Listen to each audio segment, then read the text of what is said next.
Hey everybody, Elena here from PC World, and right now we are in the final season of Game of Thrones, which means there are spoilers everywhere. You name it, it's there. So here's how to avoid them on Facebook and Twitter. Alright, I know, the easiest way to avoid spoilers on Facebook and Twitter is to just not log in. I get that. But if you still want to get a cat fix, like I do on the daily basis, here's how you do that. So first, let's tackle Facebook. The first step I need to take is just to download and install the Social Fixer extension, which you can find just by Googling. And Social Fixer works for all of the major browsers. When you load it, it will automatically detect the browser you're using and suggest that as an option. But as you can see right here, you can still choose other browsers. And what this does is basically it just shoots you on over to the official download page through that particular browser. So Firefox add-ons, I'm just going to make sure that this is the one I want. It says Social Fixer by Matt Cruz, who's the developer of this. That's the one I want. I'm going to click on Add to Firefox. I'm going to look over these permissions real quick. I'm okay with that, so I'm going to click Add.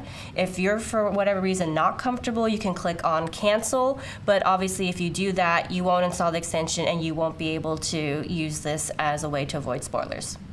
So I've done that. Everything's good to go. I'm going to go back to my Facebook tab here. And as you can see, there's now this gear icon here, and there was this little pop-up notice that said Social Fixer is now installed. Click here, and then go to options to begin customizing it to your needs. Now, Social Fixer is actually a very robust extension. There's a lot of things you can do with it just beyond the filtering. I'm not going to get into that here, but it's worth looking around the different options and seeing what you might want to do in addition to this filtering. But for our purposes, to avoid Game of Thrones spoilers, we're going to go to this Filters tab right here, and then just scroll right down towards the bottom.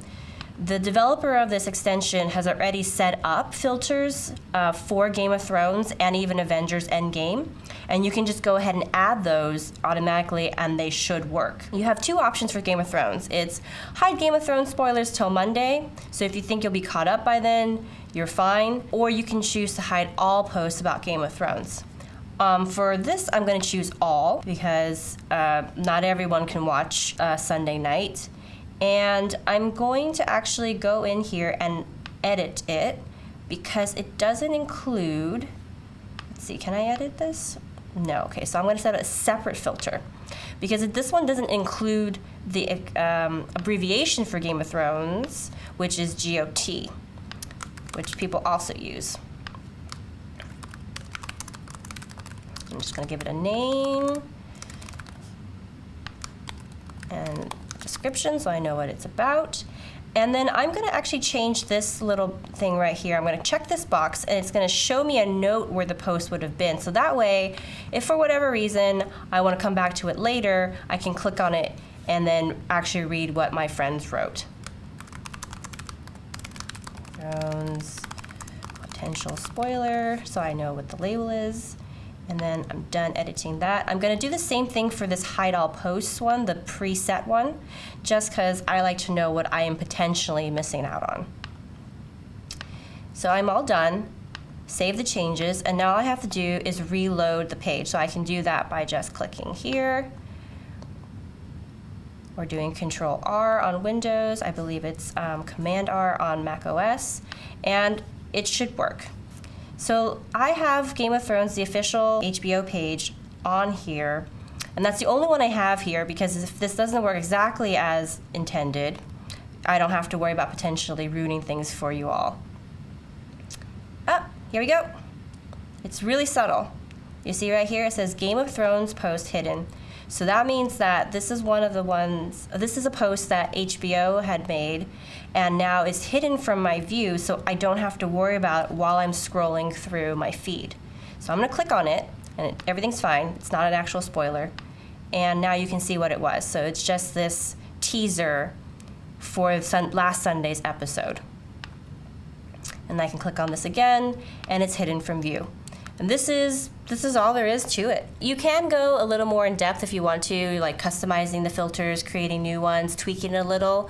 But you really don't need to do more than that.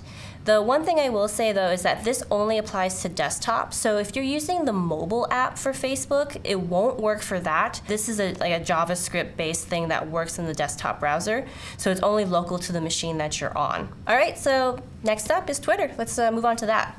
All right, so I'm already logged into Twitter. So first thing I'm going to do is go and click on my avatar image up here in the upper right-hand corner for profile and settings. And then I'm going to go down to settings and privacy, and then find this section here called muted words and click on that.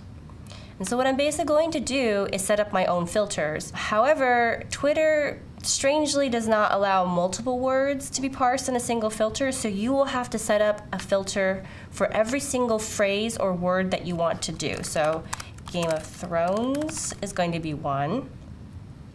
And I can choose to mute it from my home timeline, just from that, just from notifications, or from both. And for notifications, I can choose to block notifications from anyone that's tweeting something with that key phrase or keyword, or from only people who don't follow me. So this is kind of based more on people who troll on Twitter, but you can use it for this purpose as well.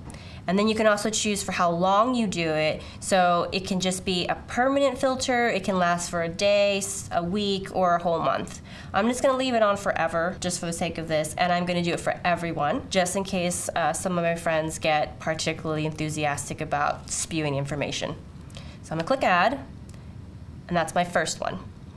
And so if I want Jon Snow, then I'm going to have to do that. And then again, like I said, just go down the entire list of things that I think people might say that would spoil my pure, unadulterated ability to watch an episode. And that's really it. Twitter is a lot simpler. It's a lot faster to implement as long as you don't have a gigantic list of words. And this, unlike the Facebook solution I just showed you, applies across the entirety of the service. So you can put this all in on a desktop setting, but it applies equally to whatever you see in the mobile app and vice versa. And if you were to do this in the mobile app, it's very similar. You would just click on your avatar icon, you would go to settings and privacy, and then go down to muted words and just do this whole process. Right, so that's how you avoid spoilers on Facebook and Twitter without leaving those services. These tips apply just as well to, say, like Avengers Endgame, political posts, other things that you might not want to see in your feed. This set of steps works for all of that. If you like this video, go ahead and subscribe. We've got more great tips and some fun stuff on our channel. Otherwise, see y'all soon.